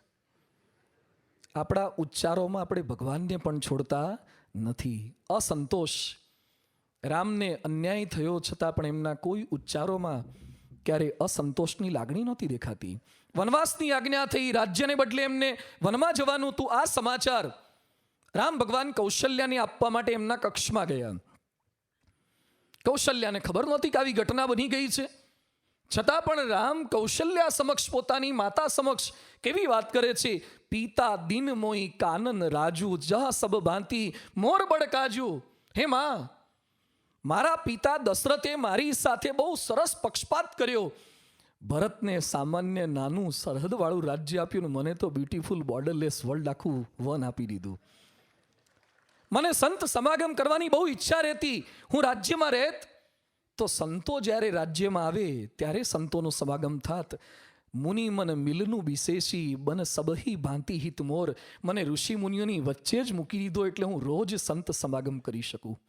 અન્યાય થયો તો પણ એમની વાણીમાં ક્યારે અન્યાય બતાવ્યો? આપણે ક્યારેક બહાર જાહેરમાં ન બોલીએ, પણ જે પોતાના હોય ને એને તો કહી જ દઈએ. બારણું બંધ કરીને કહીએ, ધીમેથી કહીએ, પણ કહીએ તો ખરા જ. અને જ્યાં સુધી કુકરમાંથી વરાળ ના નીકળે ને ત્યાં સુધી મજા નથી આવતી. કેટલાકની સીટી જાતે ઊંચી ના થાય, સાણસી ભરાઈને ઊંચી તો કરે જ છે, વરાળ બહાર કાઢે જ છે. રામ ભગવાને ક્યારેય પોતાની સ્ટીમ, પોતાની વરાળ કોઈની આગળ ઠાલવી નથી. અન્યાય કરનાર વ્યક્તિ જ્યારે પ્રત્યક્ષ મળે તો પછી બાકી ન જ મુકાય ને. જેણે આપણને અન્યાય કર્યો હોય અને એની સામે આપણી સત્તા હોય, સામર્થ્ય હોય, બોલવાની તક હોય, ત્યારે પણ રામ પોતાના ઉચ્ચારોમાં ક્યારેય માનવતા ચૂક્યા નથી. વનવાસ પછી કૈકેયીને પહેલી વાર મળ્યા ને રામ ભગવાન શું બોલ્યા? તાત સ્નેહો ભરત મહિમા પૌરુષમ વાયુ સુને સખ્યમ ચાપી પ્લવગન રૂપતે ક્વાપી સૌમિત્ર ભક્તિ સીતા સત્યમ નિજ ભુજબલમ વૈરીણામ વૈરી ભાવો જ્ઞાતમ સર્વમ તવ ચરણયોહો માત રેશ પ્રસાદ. હે માં, તમે મને જંગલમાં મોકલ્યો એમાં તો બહુ મોટો લાભ થઈ ગયો. મને પિતાનો પ્રેમ ખબર પડી, ભરતનો મહિમા સમજાયો, સુગ્રીવનું મૈત્રી ભાવ સમજાયો, હનુમાનનું આ સમજાયું, બધું આખું લિસ્ટ આપ્યું. હે મા, તમે મારા પર અનહદ ઉપકાર કર્યો. 14 વર્ષ સુધી જેને લીધે કારકિર્દી આખી બગડી ગઈ, યુવાન અવસ્થા આખી રજડી ગઈ, છતાં પણ રામ પ્રથમ વખત મળ્યા પછી એક વાક્ય પણ ખરાબ બોલે છે. જેણે આપણું બગાડ્યું હોય અને એ સામો મળે ત્યારે આપણા ઉચ્ચારો કેવા હોય? જેણે આપણું બગાડ્યું હોય એ સામે મળે છતાં પણ આપણા ઉચ્ચારોમાંથી સભ્યતા ક્યારે વિલીન ન થાય, એ આપણી માનવતા છે. ઘણા માણસો પોતાને થયેલા અન્યાયની વાત ન કરે પણ બીજા કરે ને તો રાજી થાય. ઘણીવાર પોતે આપણા અન્યાયની વાત ન કરીએ પણ કોક કરે ને તો રાજી થાય. ઘણા બીજા દ્વારા કરાવડાવે, ચાલુ રખાવડાવે અને મનમાં માને કે આ મને સમજ્યો. મને કેટલી તકલીફ છે એવું આજ સુધી કોઈ સમજી શક્યું નથી. રામ ક્યારેક ખરાબ ઉચ્ચાર પોતે બોલ્યા નથી પણ બીજાએ ખરાબ ઉચ્ચારો કર્યા છે ને અટકાવ્યા છે. લક્ષ્મણ પિતા માટે ઘસાતું બોલ્યા, ક્યારેક દશરથ માટે ઘસાતું બોલ્યા, અને જેવું રામે આ વાત સાંભળી, અને તુલસીદાસ લખે છે, પુની કછુ લખન કહી કટુબાની, પ્રભુ બરજે બડ અનુચિત જાની. હે લક્ષ્મણ, પિતાજી માટે ક્યારે ઘસાતું નહીં બોલવાનું. 14 વર્ષ જંગલમાં મોકલ્યા પણ લક્ષ્મણ બોલતા હતા, હું ક્યાં બોલતો હતો? લક્ષ્મણ બોલતા હતા. ઘણા લોકો લાંચ લે ને તારે શું કે હું લેવા ન જ જતો, આપી જઈશ. અમે ક્યાં લેવા ગયા? આપી જાય એમાં અમારો શું વાંક? લક્ષ્મણ બોલે છે, હું તો ખાલી સાંભળું છું. રામે એમને અટકાવ્યા છે. લક્ષ્મણ ભરતનું ઘસાતું બોલ્યા, રામે એ સમયે પણ એમને અટકાવ્યા છે. ભરત કૈકેયીની નિંદા કરતા હતા, રામે ભરતને પણ અટકાવ્યા છે. જેની હાજરી માત્રથી, જેની ઈચ્છા માત્રથી, જેના સંકલ્પ માત્રથી માણસના ઉચ્ચારો બદલાઈ જાય ને, એવી રામની માનવતા હતી. આપણે તો માનવતા દાખવીએ તો સારું છે, પણ આપણી ઉપસ્થિતિ માત્રથી લોકો માનવતા દાખવવા માંડે ને, એ આપણી માનવતા છે. આપણે ચોરી ન કરીએ એ તો માનવતા છે જ, પણ આપણે જ્યાં ઊભા હોય ને ત્યાં બીજાને ચોરી કરવાનું મન ના થાય ને, એ માનવતા છે. પ્રમુખ સ્વામી મહારાજ એ તો નક્ષિક પવિત્ર હતા. પ્રમુખ સ્વામી જ્યાં ઊભા હોય ત્યાં તો માણસના વિચારો બદલાઈ જાય, પણ પ્રમુખ સ્વામી મહારાજનો ફોટો રાખ્યો હોય ને એના વિચારો બદલાઈ જાય. આ એમની માનવતા હતી. કયા લેવલની આ માનવતા હશે? માણસને જ્યારે સફળતા મળે ત્યારે તેના ઉચ્ચારમાં ઘમંડ અને અહંકારનું સામ્રાજ્ય છવાઈ જતું હોય છે. રામ ભગવાન એનાથી પણ બાકાત હતા. પરીક્ષામાં સારા ટકા આવે, ક્રિકેટમાં વર્લ્ડ કપમાં કંઈક જીત થાય, ધંધામાં સફળતા મળે, ચૂંટણીની સફળતા મળે, હમણાં જ મળી છે. હંમેશા ક્યાંય પણ સફળતા મળે એટલે આપણે ક્રેડિટ કોને આપીએ છીએ? બુદ્ધિ, પુરુષાર્થ, આયોજન, દીર્ઘદ્રષ્ટિ, એને ક્રેડિટ આપીએ અને લોકોને દ્રઢ કરાવીએ કે હું કહેતો હતો ને, ઘણા 18મી રિઝલ્ટ આવ્યું ત્યારે ઘણા બોલ્યા છે, મેં પહેલાથી જ કીધું હતું આ જ થવાનું. જાણે એના શબ્દથી સરકાર બની હોય ને એટલી દાદાગીરીથી વાત કરે. હું બોલતો જ તો આ જ આવે, આ ના જ આવે. એને એક ટકો પણ કોઈ વ્યક્તિને જીતાડવા માટે પ્રયત્ન ન કર્યો હોય, પાછો વોટ આપવા ના ગયો હોય, તો એ પાછો છાતી ઠોકીને કે હું બોલતો જ તો એમ જ થાય. માણસ પોતાને લીધે થાય એમ બોલે છે ને બીજા પાસે બોલાવડાવે છે. રામ ભગવાન રાવણના વધ પછી દેવતાઓ દર્શને આવ્યા ત્યારે ગ્રંથોમાં ઉલ્લેખ છે કે રામ દેવતાઓને શું કહે છે? હું તો પોતાને દશરથનો પુત્ર જ માનું છું, રામ નામે એક મનુષ્ય જ માનું છું. પરાક્રમ ઢાંકે છે. ઘણા માણસોને અતિ સફળતા મળે ને ત્યારે શું કે માણસનું આ કંઈ ગજું જ, માણસ આ ના કરી શકે. એમ બોલીને શું કહેવા માંગે છે કે હું માણસથી લગભગ પર છું. સામાન્ય માણસ આ ના કરી શકે. જે મેં કર્યું છે સામાન્ય માણસનું ગજું નહીં. એમ કરીને પોતે માનવથી અતીત થવાનો પ્રયત્ન કરે. જુલિયસ સીઝર જ્યારે જ્યારે યુદ્ધ જીતીને આવતા ને સરઘસ એનું નીકળતું, વિજય સરઘસ નીકળે, જેમ રોડ શો કેટલાક નેતાઓના થાય છે ને, એમ જુલિયસ સીઝરનો રોડ શો થાય ત્યારે લોકો હાજી હાજી કરતા હોય, પુષ્પમાળા પહેરાવતા હોય, બિલ ગુલાલની વર્ષા કરતા હોય અને ફાટું ફાટું થવાય ને. અને એ સમયે જુલિયસના ગુરુ કે એમના વડીલ એની બાજુમાં ચાલતા અને જુલિયસની વાહ વાહ થતી હોય ત્યાં જુલિયસના કાનમાં થોડી થોડી વારે કહેતા, જુલિયસ તું ભગવાન નથી, જુલિયસ તું ભગવાન નથી, તારાથી ઉપર પણ કોઈક છે. ઘણાને બહુ સફળતા મળે ત્યારે પકડી રાખવા પડે. જેમ નોર્મલ ફૂંક મારીને ફુગ્ગો ફૂલાયો હોય ને તો બહુ ચિંતા ના હોય, પણ બગીચા આગળ જે પેલા ગેસના બાટલાનો ગેસ ભરાઈ ગયો હોય ને પછી તેને ઝાલી રાખવો પડે. જો સહેજ પકડ ઢીલી થાય તો ઉડી જ જાય, છટકી જાય. એમ કેટલાકમાં હવા ભરાય ને પછી ઝાલી રાખવા પડે છે. હવા ભરાય. રામમાં ક્યારેય સફળતાની હવા ભરાઈ નથી, એમના ઉચ્ચારોમાં નથી ભરાઈ. આ એમની માનવતા હતી. રાવણના વધ પછી સ્વર્ગસ્થ પિતાને ક્રેડિટ આપે છે. એમને અંજલિ આપતા કહે છે, તાત સકલ તવ પુણ્ય પ્રભાવ, જીત્યો અજય નિશાચર રાવ. દશરથ તો મૃત્યુ પામી ગયા છે, છતાં એમને સ્વર્ગસ્થ પિતાને અંજલિ આપે છે કે તમારે લીધે હું કરી શક્યો છું. રાવણના વધ પછી જ્યારે અયોધ્યામાં પાછા પધાર્યા અને આગમન થયું વિજયાદશમી, રામ ભગવાન પૂરું કરીને દિવાળીના દિવસો જે આપણે ઉજવીએ છીએ ત્યાં પધાર્યા. લોકોએ આસોપાલવના તોરણ બાંધ્યા છે, દીપમાળાઓ પ્રજ્વલિત કરી છે, મિષ્ટાન દરેક ઘરે રાંધવામાં આવ્યા છે. લોકો રામનું સ્વાગત કરે છે. કેટલું ભવ્ય કાર્ય રામ કરીને આવ્યા છે. રામ તો રાવણનો વધ કરીને આવ્યા છે, લંકામાં વિભીષણની સ્થાપના કરીને આવ્યા છે. એવા સમયે કૌશલ્યા વિચાર કરે છે, હૃદય વિચારતી બારહી બારા, કવન ભાંતિ લંકાપતિ મારા. મને પ્રશ્ન થાય છે કે મારા દીકરાઓ તો યુવાન છે, રાવણ તો બહુ મોટો યોદ્ધો છે, 10 માથાવાળો રાવણ છે. મારા આવા સુકુમાર દીકરાઓએ રાવણનો વધ કેમ કર્યો? રામ ધારત તો એમના ઉચ્ચારમાં બધું બોલી શક્યા હોત ને કે માતા પ્લાનિંગ હતું, પહેલેથી સ્ટ્રેટેજી ડિઝાઇન કરી હતી, વોર ડિપ્લોમેસી કરી હતી, અને પહેલેથી જે પ્રકારનું દરેકને મેં કામ સોંપી દીધું હતું. અને એણે બહુ પ્રયત્નો કર્યા, પણ છેવટે દીકરો તો તારો ને, એટલે મેં એને ફાવા ન દીધો. એક વાક્ય રામ આવું બોલ્યા નથી. રામ ભગવાન કૌશલ્યાના પ્રશ્નનો જવાબ શું આપે છે? વશિષ્ઠજી કુલ પૂજ્ય હમારે, ઇનકી કૃપા દનુજરન મારે. મારા ગુરુ વશિષ્ઠની કૃપા થઈ એટલે હું રાવણનો વધ કરી શક્યો છું. ન તો વાલ્મીકી રામાયણમાં, ન તો તુલસી રામાયણમાં, ન તો ચંપુમાં, ન તો કોઈ ક્ષેપક રામાયણમાં ઉલ્લેખ આવતો હશે કે રામ યુદ્ધ કરવા માટે ગયા ત્યારે વશિષ્ઠે એક SMS કર્યો હોય, all the best, have a safe journey, જીતી જ જઈશ, વાંધો નહીં આવે. એક સંદેશો, એક નાડાછડી મોકલાયું એવી વાત નથી આવતી. છતાં પણ રામ ભગવાન કહે છે, વશિષ્ઠજી કુલ પૂજ્ય હમારે, ઇનકી કૃપા દનુજરન મારે. એમની કૃપા થકી જ હું કાર્ય કરી શક્યો છું. સફળતા મળી છતાં એમના ઉચ્ચારોમાં કયા પ્રકારની વિનમ્રતા છે, આ એમની માનવતા હતી. બાપા અક્ષરધામ બનાવે, એ ગાંધીનગરનું હોય, દિલ્હીનું હોય, છતાં પણ અક્ષરધામ ઉદ્ઘાટનની સભામાં વિશ્વના સેંકડો દેશોના લોકો લાઈવ જોતા હોય. એક બાજુ વડાપ્રધાન, એક બાજુ રાષ્ટ્રપતિ, એક બાજુ વિરોધ પક્ષના નેતા, એક બાજુ ગવર્નર, આટલા લોકો સામે બેઠા હોય છતાં પણ બાપા એક જ વાક્ય બોલે, અમારા ગુરુ યોગીજી મહારાજના સંકલ્પથી અક્ષરધામ થયું છે. આટલા સંતો એમનાથી આકર્ષાઈને, એમના જીવનથી આકર્ષાઈને એમના માટે દીક્ષા લે, છતાં પણ બાપા એમ બોલે કે યોગી બાપાથી બધા ખેંચાઈને આવે છે, યોગી બાપાના સંકલ્પથી બધા સાધુ થાય છે. બધું જ એ કરે છે, છતાં પણ એમના ઉચ્ચારોમાં આ પ્રકારની વિનમ્રતા છે, આ માનવતા છે. રામ ભગવાનના ઉચ્ચારોમાં ન તો દુરાગ્રહ હતો, ન તો ક્યારે અહંકાર હતો, ન તો અપકાર કરનાર પ્રત્યે, અન્યાય કરનાર પ્રત્યે ઉચાટ હતો.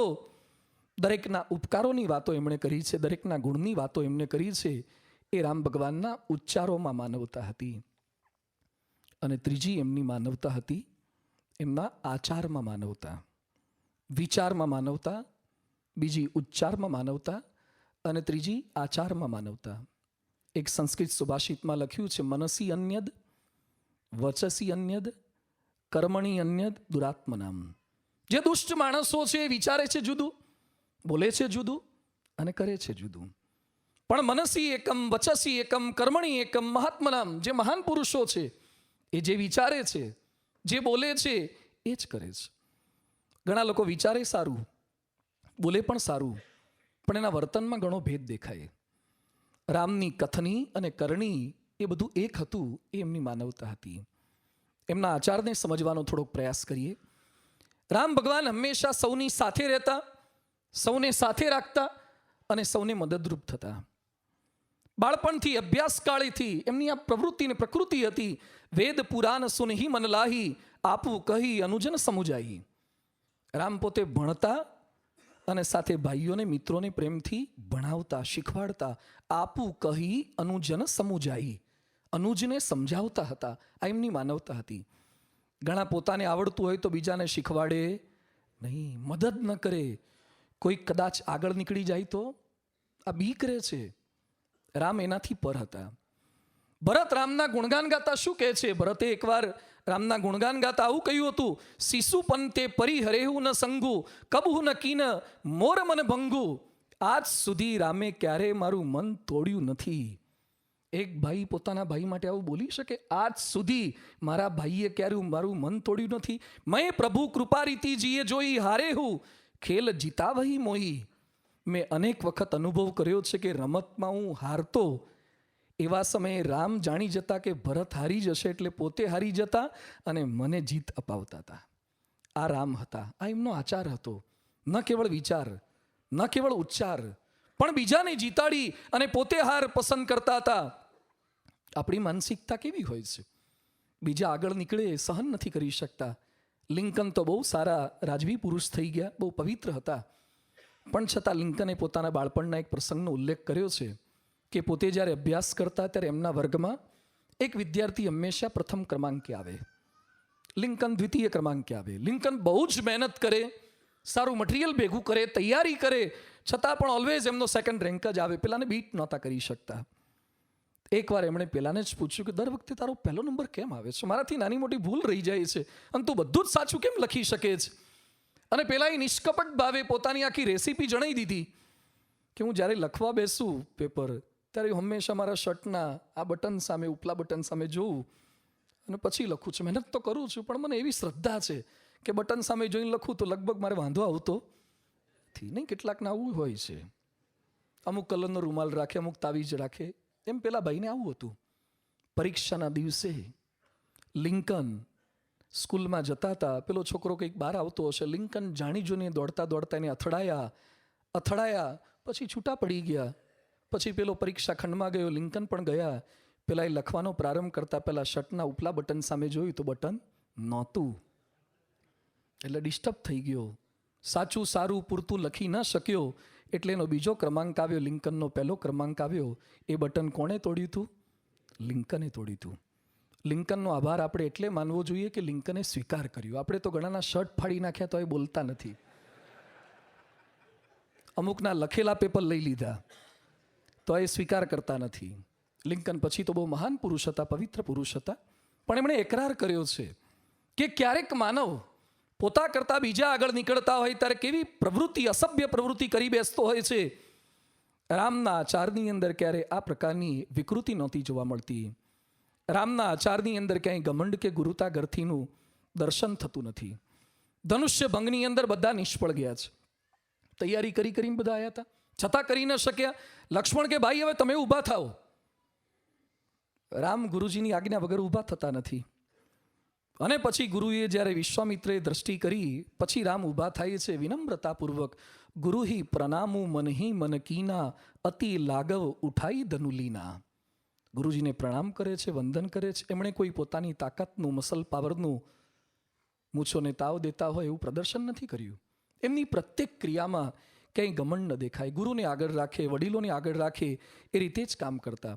પોતે સમર્થ હતા, સર્વજ્ઞાતા હતા, છતાં પણ બધાને પૂછીને કામ કરતા. રામ વાલ્મીકીને પૂછે છે, અસજીય જાની કહી સોઈ ઠાવું, આપ મને જણાવો કે અમારે ક્યાં રહેવું જોઈએ. રામ સુગ્રીવ અને વિભીષણને પૂછે છે. સમુદ્ર પાસે પહોંચી ગયા છે, લંકા સુધી પહોંચતા વચ્ચે સમુદ્ર છે, અફાટ સમુદ્ર.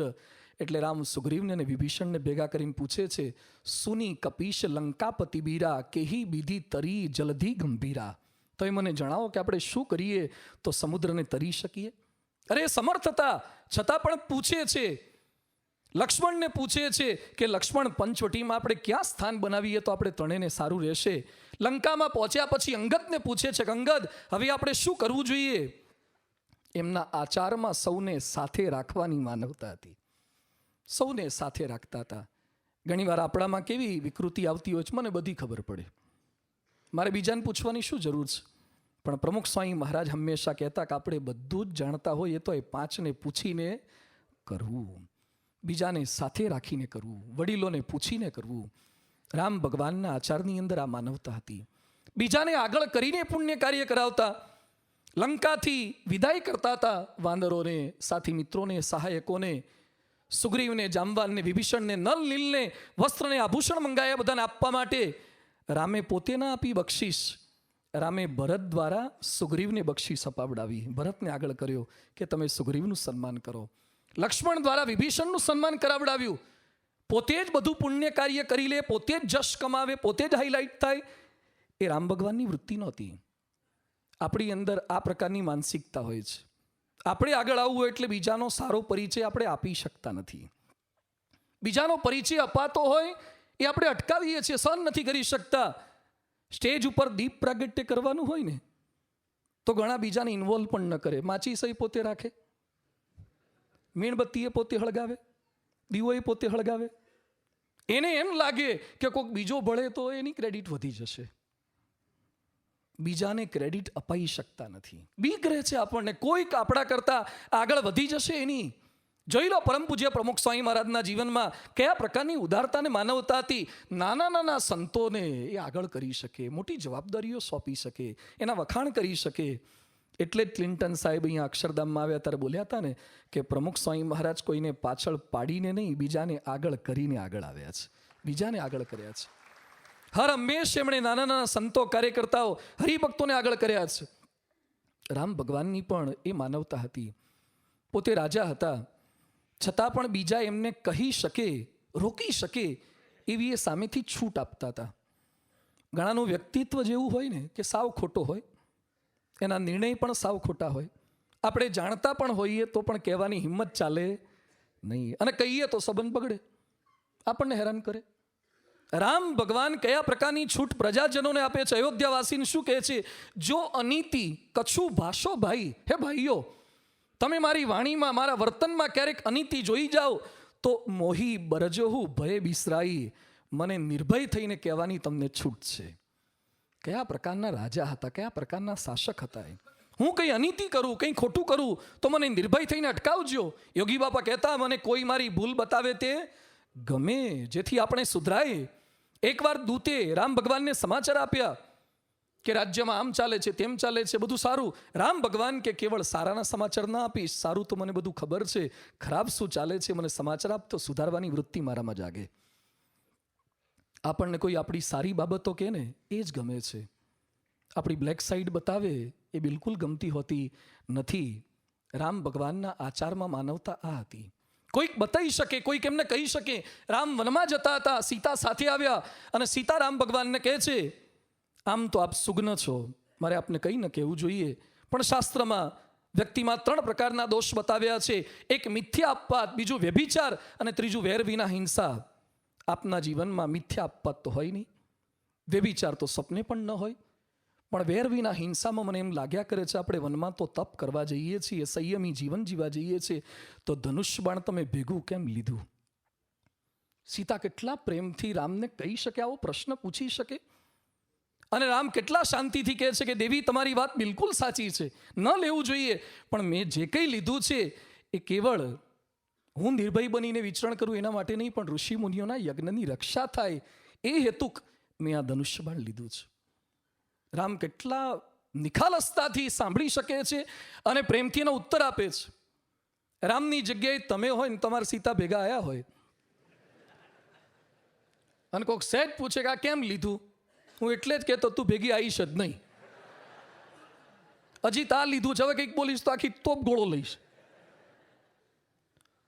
કોક આપણને સહેજ પૂછી ન શકે કે આ કેમ લીધું, કેમ આમ કર્યું, કેમ આમ બેઠા. કયા પ્રકારની આપણી આચારમાં માનવતા હોય છે. અને પ્રમુખ સ્વામી મહારાજને નાનકડો બાળક એક ચિઠ્ઠી મોકલી શકે કે બાપા તમારું આસન બહુ ઊંચું છે તો હું તમારા ચરણનો સ્પર્શ નથી કરી શક્યો, તો આસન થોડુંક નીચું રાખો તો હું તમને મળી શકું. ને બાપા એ ચિઠ્ઠી વાંચે અને આસનમાં ફેરફાર કરાવે. આ બાપાની માનવતા હતી. સંતો એમને કહી શકે કે બાપા બોલ્યા એ થોડું ખોટું બોલ્યા, અંગ્રેજીમાં બાફ્યું, થોડુંક હિન્દીમાં આવું બોલ્યા. એમની હાજરીમાં આપણે એમની ભૂલો બતાવીએ તો પણ એ આનંદથી એને માણી શકે, એકરાર કરી શકે. આ એમની માનવતા હતી.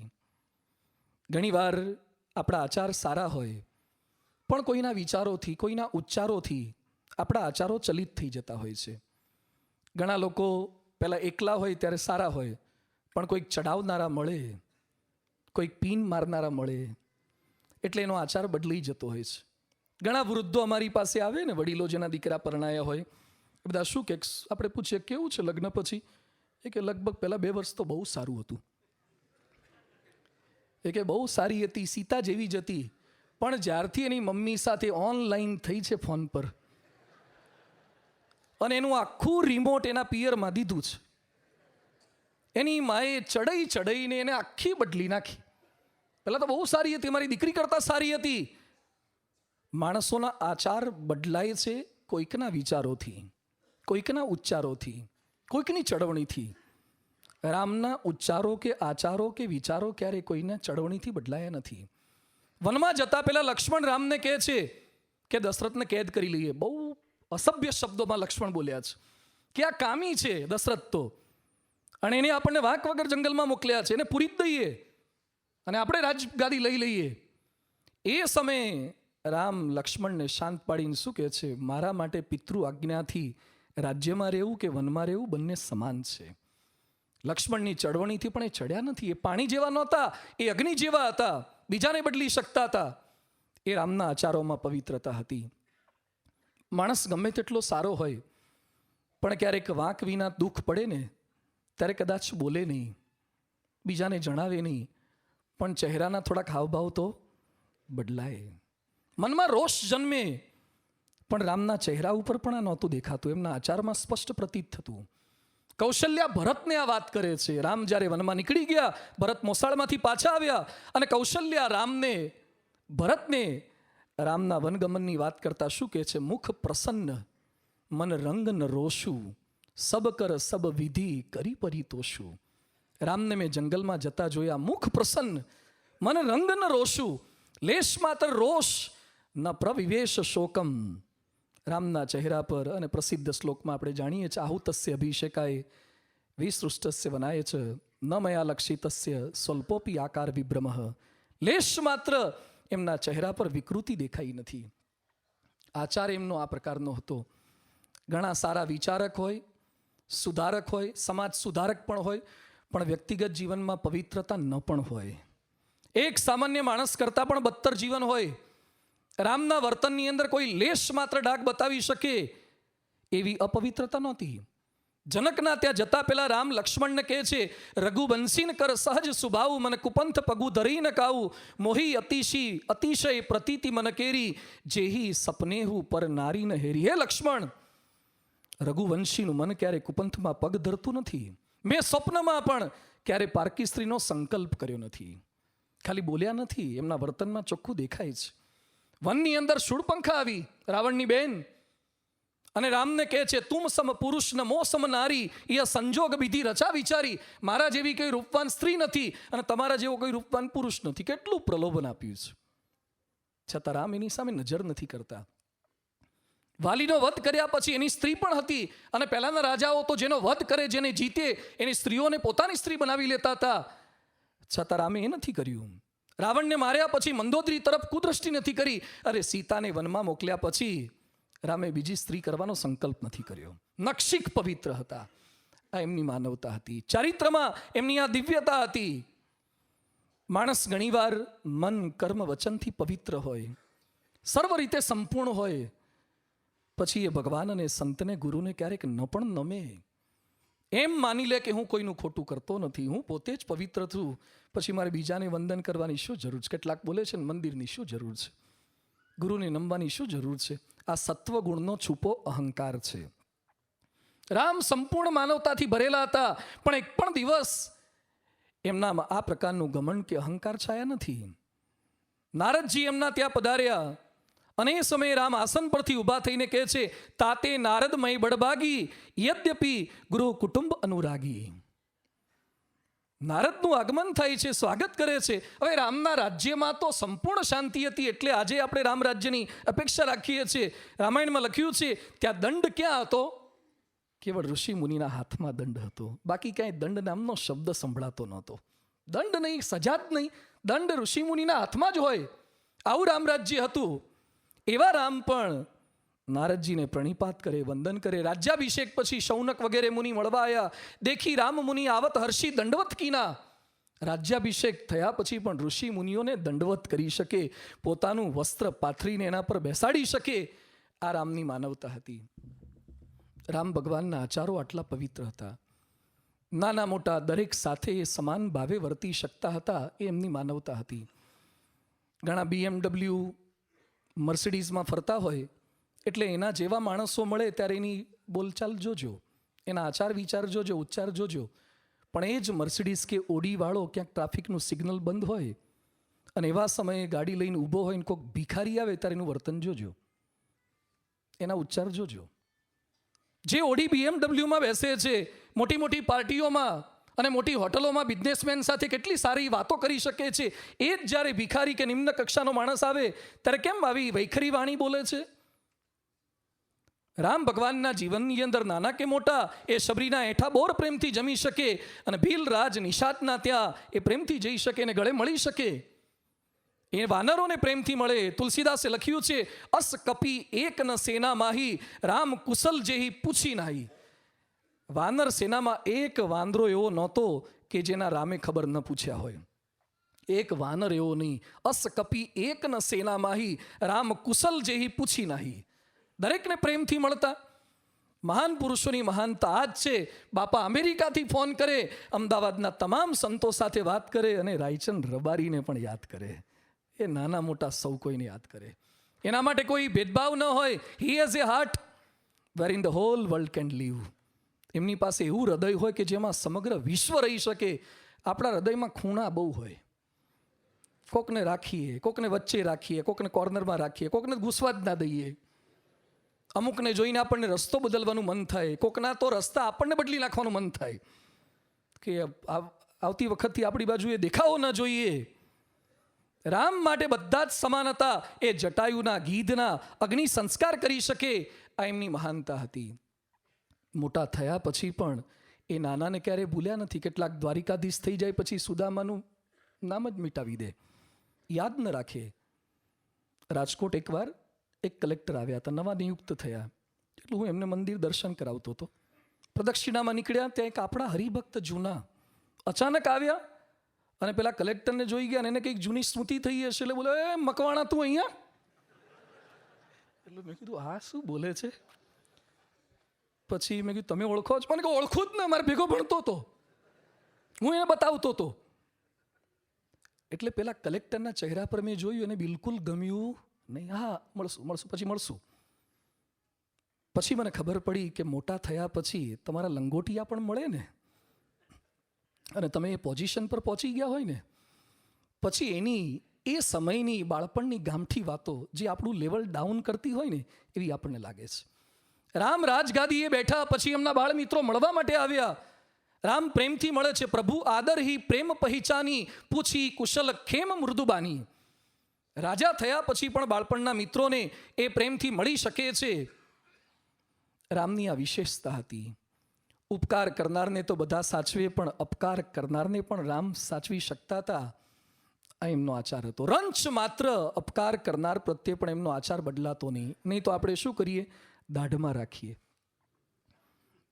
આપણી દાઢમાં ખાલી જામફળના ઠળિયા જ નથી રહેતા. ઘણા નાખી સાસુ દાઢમાં હોય છે, વહુ દાઢમાં હોય, જમાઈ દાઢમાં, કેટલાક તમને દાઢમાં રાખતા હોય છે. આ દાઢમાં રાખવાની વૃત્તિ બહુ ખરાબ છે. બદલો લેવાની વૃત્તિ સતત. એક છોકરો રાજકોટમાં મારી પાસે આવ્યો, મને કે ટેટુ ભૂસનારા તમને કોઈ ઓળખે છે? આ નવું ટેટુનું શરૂ થયું છે ને. મેં કીધું મને કરનારાય નથી ઓળખતા ને ભૂસનારાય. તારે કામ શું છે? મને કે મારે ભૂસાવું છે. શું ભૂસાવું છે? એને એના હાથ ઉપર લખ્યું હતું, આઈ લવ માય ડેડી. શું ભૂસાવું છે? મને કે લવની જગ્યાએ હેટ કરવું છે. I hate my daddy. એકનો એક દીકરો છે, એના બાપને અગરબત્તીની ફેક્ટરી છે કેમિકલની, 400 માણસો કામ કરે છે. એના બાપ સાથે બન્યું નહીં, એમાં ટેટુ આખું ભૂસાઈ નખાવું છે. I hate my. 2 વાર તો એને આત્મહત્યાનો પ્રયત્ન કર્યો છે. આ માનસિકતા છે. અમેરિકન લેખક અબજોપતિ નવલકથાકાર સ્ટીફન કિંગ 35 નોવલ લખી છે, 20 નોવેલ પરથી ફિલ્મ બની છે, 60 પુસ્તકો બહાર પડ્યા છે, 6 વેબસાઇટ છે, વર્ષે $4 કરોડ કમાય છે, 30 કરોડ નકલો વેચાઈ છે. અત્યાર સુધીમાં એને લખેલા 10 અબજ રૂપિયાના પુસ્તકો વેચાયા છે. છતાં પણ થોડાક વર્ષો પહેલાં એકવાર ચાલતા જતા હતા, એક ગાડી એમને અડફેટે લીધા, થોડુંક વાગ્યું, મરી તો ના ગયા, વાગ્યું. એણે બદલો લેવા માટે જે ગાડીથી પોતાને ઈજા થઈ હતી આખી ગાડી ખરીદી લીધી. ખરીદ્યા પછી રોજનો એનો ક્રમ પ્રાતઃ પૂજા પછી એક ધોકો લેવાનો, એક લોખંડનો દંડો રાખ્યો છે અને ગાડી પર ખીજ ઉતારે છે. આ ગાડીએ મને અથડાયો હતો. વર્ષો સુધી એણે આ ક્રમ કર્યો. માણસો નિર્જીવ ગાડીને નથી છોડતા, તો કોકને અડફેટમાં ચડી ગયા હોય તો મૂકે. જ્યારે રામ વિના વાંકે વનમાં મોકલનાર કૈકેયીને પણ વનમાંથી પાછા ફર્યા પછી એક વાક્ય બોલ્યા નથી, અરે વિચાર્યું નથી, બોલવા દીધા નથી. પ્રભુ જાની કૈકેયી લજાની, પ્રથમ તાસુ ગુરુ ગયે ભવાની. અયોધ્યામાં પાછા આવ્યા પછી સૌથી પહેલા રામ કોના ઘરમાં ગયા? કૈકેયીના ઘરમાં ગયા છે. રામ સમજી ગયા, આપણે આઈફોન સમજતા થઈ ગયા, આઈપેડ સમજતા થઈ ગયા, મંગળ પર શું છે એ સમજતા થઈ ગયા, પણ સામેવાળાના મનમાં શું છે ને હજી સમજી શકતા નથી. તકલીફ આપણી આ છે, એના મનમાં શું તકલીફ છે સમજી શકતા નથી. રામ કૈકેયીના ઘરે ગયા અને પછી લખ્યું છે, પ્રથમ રામ ભેટી કૈકેયી. રામ કૈકેયીને ભેટે છે, પગે લાગે છે અને પછી એમ કહે છે કે માતા, આમાં તમારો કોઈ વાંક નથી, આ તો વિધાતાએ લખ્યું હોય ને એ મુજબ થાય. જેમ આપણે ક્યાંક ફરવા ન જવું હોય ને કોઈકના કહેવાથી બહુ આગ્રહથી આપણે એની સાથે ગયા ને પછી એક્સિડન્ટ થાય, એમાં એનો કોઈ વાંક ના હોય, તો આપણે શું કે મારે નહોતું આવું, તે કીધું એટલે મારા થયું. પેલો બિચારો દુઃખી તો થયો જ હોય, તો આપણે બોલીને એને વધારે દુઃખી કરીએ. પણ એ સમયે જો આપણે એમ બોલી શકીએ ને કે જો મને વાગવાનું લખ્યું હોત ને તો ઘરે હોત ને બાથરૂમમાં તો પણ વાગત, એટલે તું ચિંતા લેશ માત્ર કરતો નહીં. આપણી માનવતા છે, માનવતા છે. રામ એ કરી શક્યા. અપકારનો બદલો પણ એમણે ઉપકારથી લીધો છે. ક્યારે એમના આચારની અંદર લેશ માત્ર એ પ્રકારની ભાવના નથી દેખાઈ. આજે કળિયુગની અંદર માણસના જીવનની અંદર સતત આ વૃત્તિ હોય. હાલતા ચાલતા માણસ ફરી જાય, અભી બોલા અભી ફોક, પણ રઘુકુલ રીતિ સદા ચલી આવી, પ્રાણ જાય અરુ બચન ન જાય. 14 વર્ષ વનમાં રહ્યા પછી પિતાની આજ્ઞાનું અક્ષરશ પાલન કર્યું છે. સુગ્રીવના ત્યાં અભિષેકમાં નથી ગયા, લક્ષ્મણને મોકલ્યા છે. વિભીષણના ત્યાં લક્ષ્મણને મોકલ્યા છે, કારણ કે પિતાની આજ્ઞાથી 14 વર્ષ ક્યાં રહેવાનું? વનમાં રહેવાનું. એટલે રાજ્યમાં હું ન જઈ શકું. અને 14 વર્ષ પૂરા થયા પછી વિભીષણ સરભરાની તૈયારી બતાવે છે, છતાં પણ રામ કહે છે મારાથી નહીં રોકાવાય, કારણ કે મેં ભરતને વચન આપ્યું છે, હું તરત પાછો ત્યાં આવી જઈશ. જે બોલે છે એમ રામ કરે છે. અમે માર્કેટિંગ યાર્ડમાં પધરામણી ગયા હતા, એક ભાઈના ત્યાં, પેઢીમાં વેપારીના ત્યાં. તે ભાઈને મોબાઈલની અંદર કંઈક ફોન આવ્યો, એટલે મોબાઈલ એમણે રિસીવ કર્યો. પછી એ જે બોલ્યા એ આવું હતું, હા નીકળી જ ગયો છું, બસ પહોંચવામાં જ છું, આવું જ છું, છોકરાઓને તૈયાર રાખજે. એટલે મને ખબર પડી કે હોમ મિનિસ્ટરનો ફોન લાગે છે. ક્યાંય નીકળ્યા નહોતા, અમારી સામે ઊભા હતા, પણ આપણે શું કરા સંબંધ બગાડવા, કારણ કે અમારે લેવાનું બાકી હતું. ત્યાં પછી અમારી સાથે થોડીક વાત કરતા હતા, ટેબલ ખુરશી પર બેઠા, ત્યાં લેન્ડલાઇનમાં રિંગ વાગી. વાતોમાં તને ખબર નહીં, હલો રમેશભાઈ બોલું. ત્યાં અમેથી ક્યાં નીકળી ગયા હતા ને ક્યાં હજી તો ત્યાં ભરાયા છો. માણસો સતત ખોટું બોલે છે, વચનનું ઉલ્લંઘન કરે છે. એ પત્ની સાથે, પિતા સાથે, ભાઈ સાથે આપણને લાભ થતો હોય તો માણસ ગમે ત્યારે ફરી જતા વાલ લગાડતો નથી. મહાપુરુષોનું લક્ષણ એ છે, બાપાને હાર્ટ એટેકનો દુખાવો થાય 83ની સાલમાં અને સુંદલપુરાથી એમને વડોદરા લઈ જતા હોય એ સમયે પણ બાપા ગાડી ઊભી રખાવીને યાદ કરે છે કે ડાયાભાઈ ગજ્જરના ત્યાં પારાયણમાં જવાનું મેં વચન આપ્યું હતું, હું નથી જઈ શક્યો તો આચાર્ય સ્વામીને ત્યાં મોકલજો. હૃદયના દુખાવાની વચ્ચે એમને આપેલા વચન યાદ આવે છે. આ મહાન પુરુષોની મહાનતા છે. રામ ભગવાનની મહાનતા હતી. શરણે આવેલા જે એમના સાનિધ્યમાં આવ્યા એ પછી વિભીષણ હોય તો પણ એને પ્રાણના ભોગે એ રક્ષા કરી શકે છે. આવત દેખ શક્તિ અતિ ગોરા, પોતાના શરીર પર શક્તિ લઈ લે છે અને વિભીષણની રક્ષા કરે છે. રામના આચારમાં સંપ છે, સરળતા છે, સહનશીલતા છે, સ્થિરતા છે, વચન પાલનતા છે. આવી એ પ્રકારની એમના જીવનની અંદર સતત માનવતા છે. એટલે રામ માટે કહેવાયું છે રામો વિગ્રહવાન ધર્મ. રામ જાણે ધર્મનું મૂર્તિમાન સ્વરૂપ છે. આજે રામને આપણે દેવતા સ્વરૂપે, મૂર્તિ સ્વરૂપે પૂજનીય, વંદનીય, સ્મરણીય ગણીએ છીએ. આજે થોડાક અનુકરણીય રામ છે. ખાલી સ્મરણીય, ખાલી પૂજનીય, ખાલી વંદનીય નથી. પણ એ અનુકરણીય છે એ જાણવાનો આપણે પ્રયત્ન કર્યો છે. રામાયણમાં 3 પ્રકારના પરિવારની વાતો આવે છે. એક નર પરિવાર, બીજું વાનર પરિવાર અને ત્રીજો દાનવ પરિવાર. આજે આપણે પસંદગી કરવાની છે કે આપણે કયા પરિવારમાં આવીએ છીએ.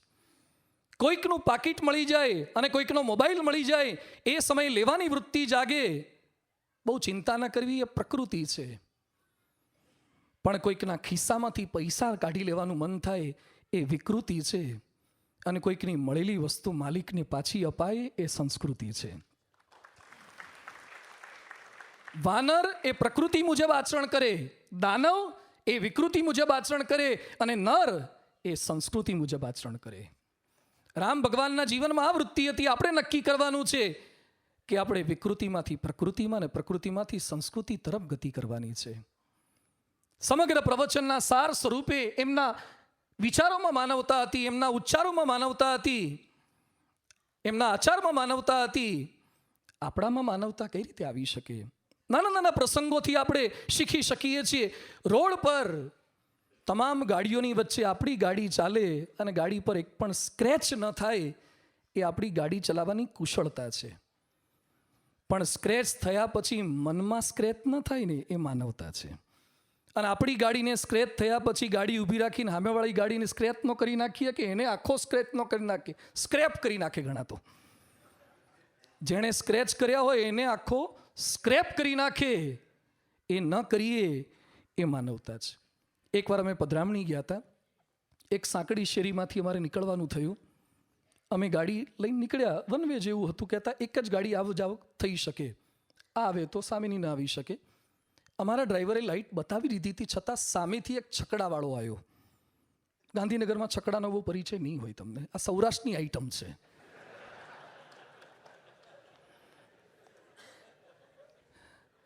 અને બસ કરતાં પણ, મિની બસ કરતાં પણ વધારે માણસો એમાં સલામત સવારી કરે છે. એટલે એ છકડો લઈને ભાઈ આવ્યો. આને લાઇટ મારી હતી, હોર્ન માર્યા છતાં એ વચ્ચોવચ્ચ આવીને ઊભો રહી ગયો. હોર્ન માર્યા છતાં ખસે નહીં.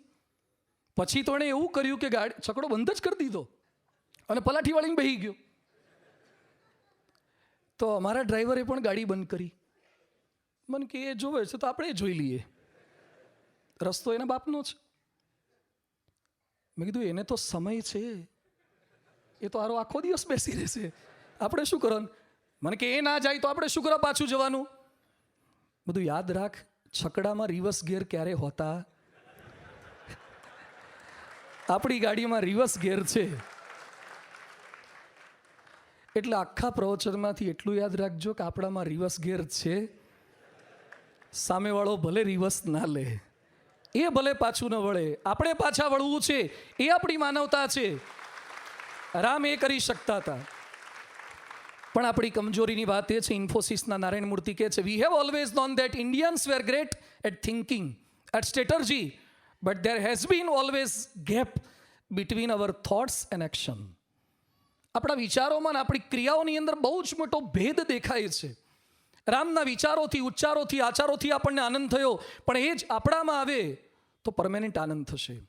બીજું બનાય કે ન બનાય, પણ પૂર્ણ માનવ તો બનવું જ છે. ભારત દેશમાં રામનું રાજ્ય આવે એ સરકારનું કામ છે, પણ આપણા દેહમાં રામનું રાજ્ય આવે ને એ તો આપણા હાથમાં છે.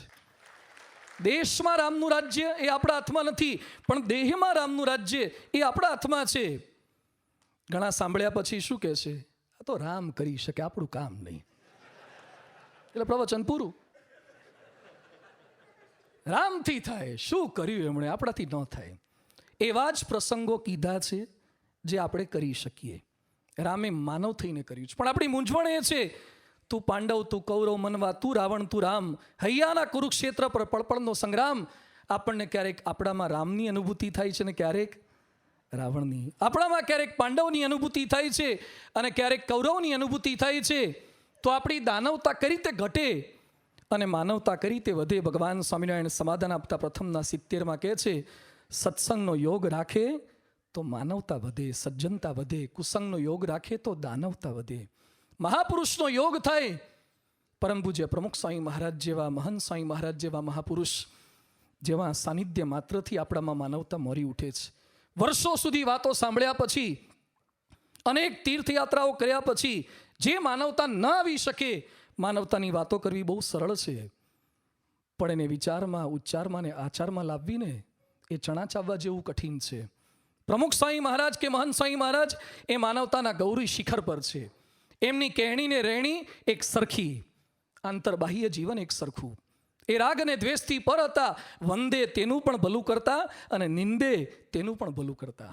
સફળતામાં ક્યારેય બાપા ફૂલાયા નથી અને નિષ્ફળતામાં ક્યારેય કરમાયા નથી. ગરીબ કે અભણ કોઈ પ્રકારના એમણે ભેદ રાખ્યા નથી. 7 લાખ પત્રો લખ્યા છે, 2.5 લાખ ઘરોમાં ગયા, લાખો લોકોને મળ્યા, અનેકના હૈયાની હોળી સમાઈ. એના કરતાં વધારે મોટી માનવતા કઈ હોઈ શકે?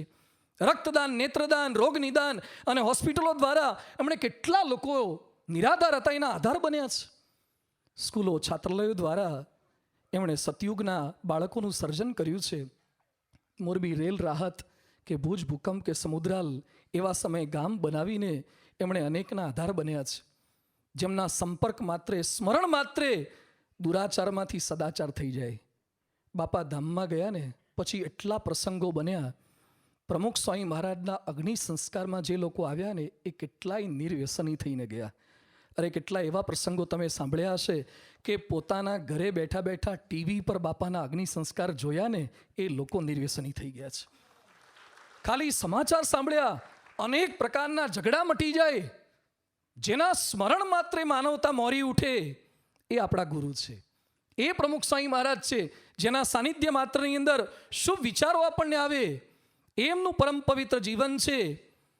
તો રામ ભગવાનમાં જે માનવતા હતી, 21 લાખ વર્ષ જૂની માનવતા, એ આજે પણ ગુણાતીત પરંપરા દ્વારા જીવંત છે. આજે પણ એનો સમાગમ આપણે કરી શકીએ છીએ. ન તો વાલ્મીકી રામાયણમાં રહે, ન તો તુલસી રામાયણમાં રહે, પણ એ માનવતાને આપણા જીવનમાં આવિર્ભાવ કરી શકીએ મહાપુરુષોના સંગમાં રહી.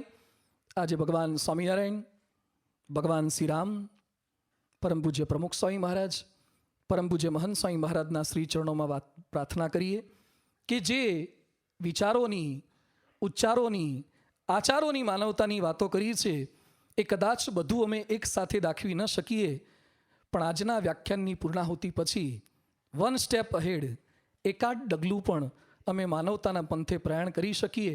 આપના જીવનમાંથી અહર્નિશ પ્રેરણા પ્રાપ્ત કરતાં કરતાં અમે વધુ સારા માનવ બની શકીએ.